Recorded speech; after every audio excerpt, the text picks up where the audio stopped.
les gardiens des vignes nous pourchassèrent avec des fourches et des fusils. Un de mes amis tomba, atteint dans le dos par une balle. Les gens le piétinaient.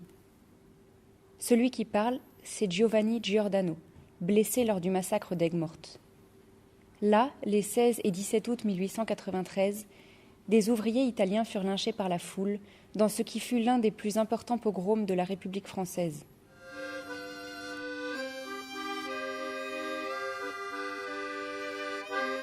Au matin du 16 août, sur la saline de la Fangouze, le travail est trop rude. Sous un soleil de plomb, les hommes travaillent dans des conditions insupportables.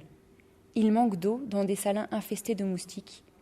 Ils battent le sel à la pioche, le chargent à la pelle sur des brouettes de 100 kilos qu'il faut ensuite pousser sur des rampes de bois. Ils travaillent 7 jours sur 7, plus de 12 heures par jour. Ce rythme épuisant encourage les tensions entre ouvriers. Parmi ces ouvriers, on trouve des Italiens, appelés Piémontais. Réputés robustes au travail, on les convoite dans toute la France. À leur côté, des montagnards, appelés Ardéchois, eux aussi des travailleurs reconnus et employés sur les salins depuis des lustres. Et puis il y a les trimards, des vagabonds jetés sur les routes par la pauvreté et la crise qui frappent alors l'Europe. Ce matin du 16 août donc, affaiblis par la misère, ces vagabonds ne tiennent pas la cadence. Les Italiens se moquent d'eux. On se provoque et on en vient aux mains. Très vite, les trimards sont mis en déroute. Ils courent en ville crier que les macaronis tuent des Aigues-Mortais. Avec ce mensonge, il n'y a plus d'Aigues-Mortais, plus d'Ardéchois, plus de trimards. Il n'y a plus que des Français contre un étranger, l'Italien. Dans l'après-midi en ville, des travailleurs italiens sont assiégés dans la boulangerie Fontaine. Le siège va durer toute la nuit. Le 17 août, l'émeute vire au massacre. Au matin, les Italiens de la boulangerie sont évacués vers la gare par le maire et ses hommes, sous les menaces de la foule. Les émeutiers prennent d'assaut les ritales restés sur les salines. Les gendarmes les devancent et décident d'escorter les nouvelles cibles vers la gare. Tout au long du chemin, ils font face aux pierres et aux coups. Des Italiens tombent et ne se relèveront pas. Soudain, derrière les remparts, le tambour résonne.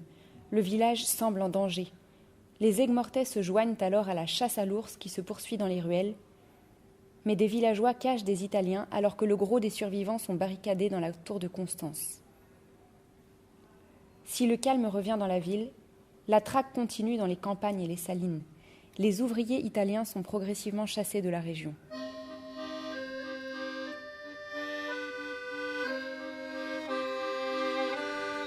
Mais ces violences d'Aigues-Mortes ne sortent pas de nulle part, elles s'inscrivent dans une histoire longue. Depuis les années 1870, des rixes opposent ouvriers français et italiens. Elles s'intensifient dans les années 1880 en raison des tensions diplomatiques, de la crise économique et de la poussée des nationalismes.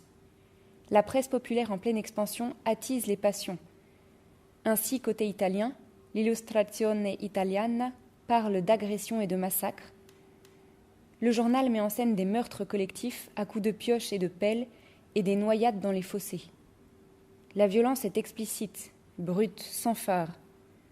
Les autorités françaises, pourtant présentes à ce moment, sont retirées des représentations. Le journal titre « La première agression », celle du 16 août, mais affiche les meurtres du lendemain. L'objectif ? Contrer la version imposée par les journaux français qui accusent les Italiens d'avoir ouvert les hostilités. Le journal italien met donc en scène le meurtre, la haine de la population, et pointe la responsabilité des autorités républicaines. Pour le Petit Parisien, quotidien républicain, il s'agit de troubles, non de massacres. Les Italiens semblent légèrement blessés, alors qu'en réalité, certains mourront de leurs blessures. Sur cette image, les autorités semblent conserver le contrôle de la situation.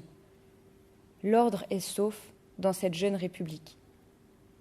Mais dans les faits, l'émeute devient si violente que le maire et ses hommes doivent stopper l'évacuation. Des deux côtés, les journaux compressent donc et le temps et l'espace pour réinventer l'événement. Il s'agit de marquer les esprits et de satisfaire une opinion publique vite chauffée à blanc. 2 dessins, 2 représentations pour un seul événement. Et de chaque côté des Alpes, le bilan change. Si l'on s'entend pour compter au moins 8 morts, l'administration française dénombre tout juste 50 blessés. Côté italien, plus d'une douzaine de disparus et plus de 100 blessés s'ajoutent à ce lourd décompte. L'épilogue arrive au 30 décembre de la même année.